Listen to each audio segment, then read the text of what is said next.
એક સુવર્ણ નગરીમાં રાણીએ તેના મહેલના ઝરૂખામાંથી જોયું તો શહેરની બહેનો કોઈ વ્રતની ઉજવણી કરતી હતી. રાણીને થયું કે આ વ્રત મારે પણ લેવું છે. રાણીએ રાજાને વાત કરી. રાજાએ અભિમાનથી કહ્યું, હે દેવી, આ બહેનો જે વ્રત કરે છે તે દશામાનું છે. આપણી પાસે તો બધું જ છે. આ વ્રત અને એ દશામાં આપણું શું ભલું કરવાના છે? તમારે એ દશામાનું વ્રત લેવાની જરૂર નથી. રાજા દશામાનું અપમાન કરે છે. રાણી રાજાથી સિસાઈ જાય છે. આ દશામાનું અપમાન તેનાથી સહન થતું નથી. તે મહેલમાંથી નીકળી નદી કિનારે જતી સ્ત્રીઓ પાસેથી આ વ્રત વિશે વિગતવાર જાણે છે.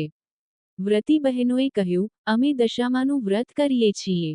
આ વ્રતની વિધિ એવી છે કે સૂતરના 10 તાર લઈ 10 ગાંઠ વાળવી, ગાંઠે ગાંઠે કંકુના ચાંદલા કરવા. ત્યારબાદ સ્ત્રીએ આ વ્રત કરવું. દાસી જોડે રાણીએ રાજાને સંદેશો મોકલ્યો કે મારે આ વ્રત કરવું છે. પણ રાજા અભિમાનમાં ચકચૂર હતા.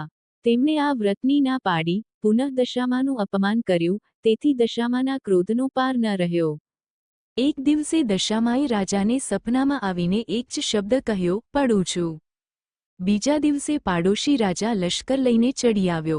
જીવ બચાવવા રાજા તેની રાણી તથા 2 કુંવરોને લઈ જંગલમાં ભાગ્યો.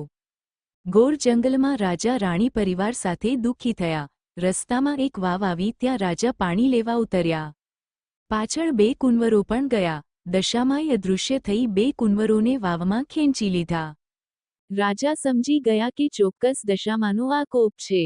એ રાણીને આશ્વાસન આપતા સમજાવે છે કે જેણે આપ્યા તેણે જ લઈ લીધા. હવે એ જ આપશે. આગળ જતાં રાજા રાણીને અનેક દુઃખો સહન કરવા પડ્યા. એક વાડીમાં ગયા તો ત્યાંના ફળ ફૂલ નાશ પામ્યા.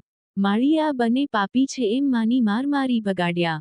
રાજા તેમની બહેનના નગરમાં આવે છે. બહેન સોનાની ગાગરમાં ભાઈ માટે સુખડી તથા સોનાની સાંકળ મોકલે છે, પણ દશામાના કોપથી સુખડી ઈંટના કકડા બની ગઈ અને સોનાની સાંકળ કાળો નાગ બની ગયો. આ ગાગર પિત્તળની થઈ ગઈ. આ બધું જમીનમાં દાટી રાજા આગળ ચાલી નીકળ્યો. આગળ જતાં એક વાડીમાંથી તેમણે વાડીના માલિક પાસે ખાવા માટે ચીબડું માગ્યું. ખેડૂતને દયા કરીને એક ચીબડું આપ્યું. રાજાએ નક્કી કર્યું કે આગળ જઈને થોડો વિશ્રામ કર્યા પછી ચીબડું ખાવું અને ભૂખ સમાવવી. એ ગામના રાજાનો કુંવર 2 દિવસ પહેલા રિસાઈને ભાગી ગયો હતો. સિપાઈઓ કુંવરની શોધમાં નીકળ્યા હતા. દશામાના કોપના કારણે રાજાના હાથમાં જે ચીબડું હતું એ કુંવરનું માથું બની ગયું. કુંવરના માથા પર નજર પડતા જ સિપાઈઓએ દોડીને રાજાને પકડી લીધો. દોરડાથી બાંધીને લાતો મારતા નગરમાં લઈ ગયા. નગરના રાજા બધી વાત કરી. રાજાએ પોતાના કુંવરની હત્યા કરવા બદલ અભયસેનને કાળ કોટડીનો હુકમ આપી બંદીખાનામાં નાખી દીધો. રાજા વગર વાંકે કેદ થયો. તેથી રાણી અનંગસેના પર દુઃખનો પહાડ તૂટી પડ્યો. એ રોજ જંગલમાં જતી, લાકડાનો ભારો લઈ આવતી. એ વેચીને જે પૈસા મળે એમાંથી પેટનો ખાડો પૂરતી. આમ દિવસો પર દિવસો પસાર થવા લાગ્યા. અષાઢ મહિનો આવ્યો. અનંગસેનાએ અષાઢની અમાસે એટલે કે દિવાસના દિવસે દશામાનું વ્રત શરૂ કર્યું. દશામા વ્રતના 10 દિવસ નકોરડા ઉપવાસ કર્યા અને માની ભક્તિ કરી. જે રાજાએ અભયસેનને કેદ કર્યો હતો તેમનો કુંવર હેમખેમ ઘરે પાછો આવ્યો.